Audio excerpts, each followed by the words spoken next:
urukundo ni ikintu cyiza. Urukundo rubabarira byose, urukundo rwihanganira byose, urukundo rushobora kuzamuka imisozi n'imisozi. Urukundo ni ryo pfundo ry'umuryango. Urukundo ni rwo rutuma habaho umuryango. Urukundo ni ryo tegeko rya mbere Imana yahaye abagize isi, irababwira ngo mukundane. Muri make byose amahoro nuko dukwiye kubaho neza zubakiye ku rukundo. Ariko se byari bikwiye ko waruma ikiganza cyakugaburiye? Impamvu ni uko bamwe muri twe bahitamo kuba abagambanyi mu rukundo. Ese byari bikwiye? Ikaze kurihirwa. Uyu munsi rero tugiye kureba inkuru yuzuye urukundo ndetse n'akababaro.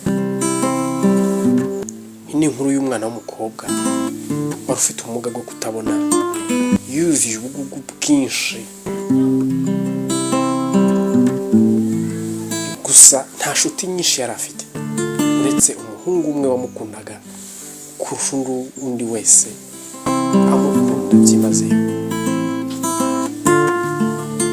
Umuhungu yatekereje ko byibuze urukundo rwava ku ntambwe imwe rukagera ku yindi ntambwe. Ubwo yaje gutekereza kuba yaporopoza umukobwa niba yamubera umugore koko. Mu gakote keza n'ahantu hateguye neza, hari amarangi ashoboka, hari indabyo nziza z'amaroze ndetse n'impeta mu kiganza. Umusore arapfukama nibwo yaje kubaza umukobwa wari ufite ubumuga bwo kutabona niba yamubera umugore.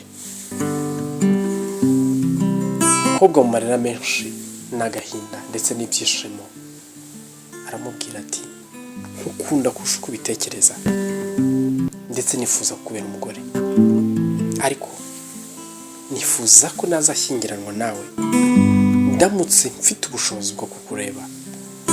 Murabyumva ko umukobwa yarakaniye umuhungu. Umuhungu niko gusubira mu rugo n'agahinda kenshi n'umubabaro mwinshi, arararira, yirirwa arira amanywa na nijoro. Ariko ku munsi ukurikiyeho bwacye afite igisubizo. Icyo gisubizo ari ikihe rero? Yazindukiye kwa muganga. Ku munsi wakurikiyeho umukobwa yagiye kubona yakira mesaje bamubwira ko hari umuntu wemeye kumuha amaso. Byari byiza cyane. Umukobwa yakorewe operasiyo bamushyiramo amaso. Iyo niyo nshuro ya mbere yari abonye umuhungu bari bakundanye. N'ibyishimo byinshi, arishima. Umuhungu amurebye nawe yuzura ibinezaneza, yumvisha ukuntu umukobwa yishimye. Aramubwira ati, noneho twashyingirwa, ndi kuvuga urukundo mbona.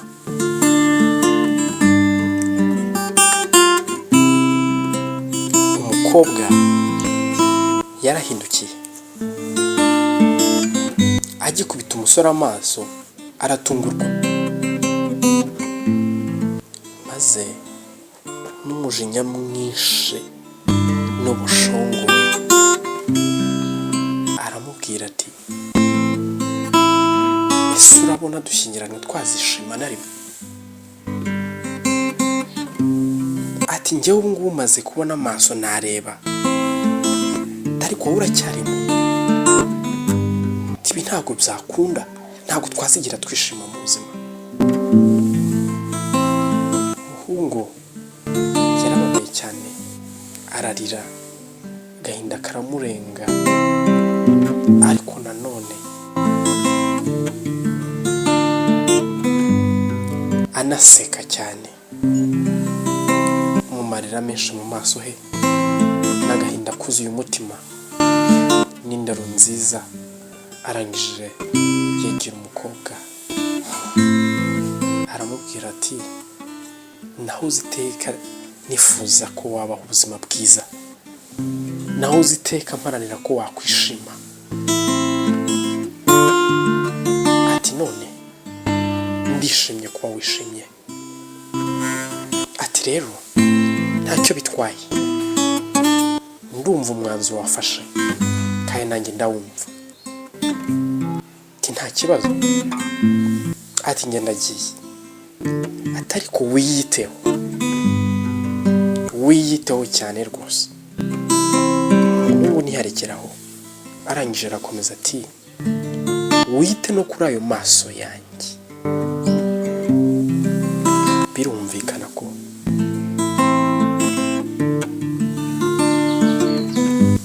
umuhungu igihe yazindukiraga kwa muganga yagiye gukoresha operasiyo bamukuramo amaso kugira ngo byibuze bazayashyire ku mukobwa akunda, kuko yari yamubwiye ko ashobora gushyingiranwa nawe mu gihe amubona.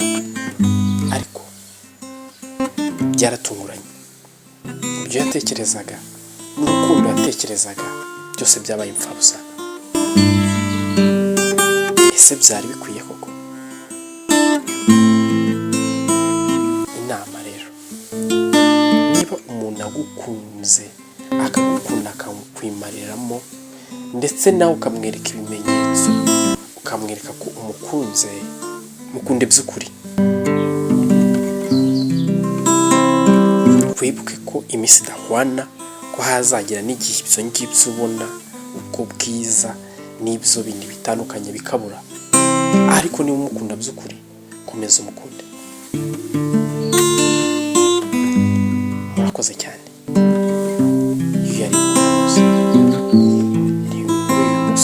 Turabashimiye gutega amatwi, dushishikariza n'abatarakora subscribe kuri Hirwa ko mwabikora, ariko ababikoze bikorwa inshuro imwe gusa, si ngombwa ko wakongera. Turabashimiye. Niba utarakora subscribe, kanda kuri iyo buto yanditseho subscribe kugira ngo ujye ubona ibiganiro byacu.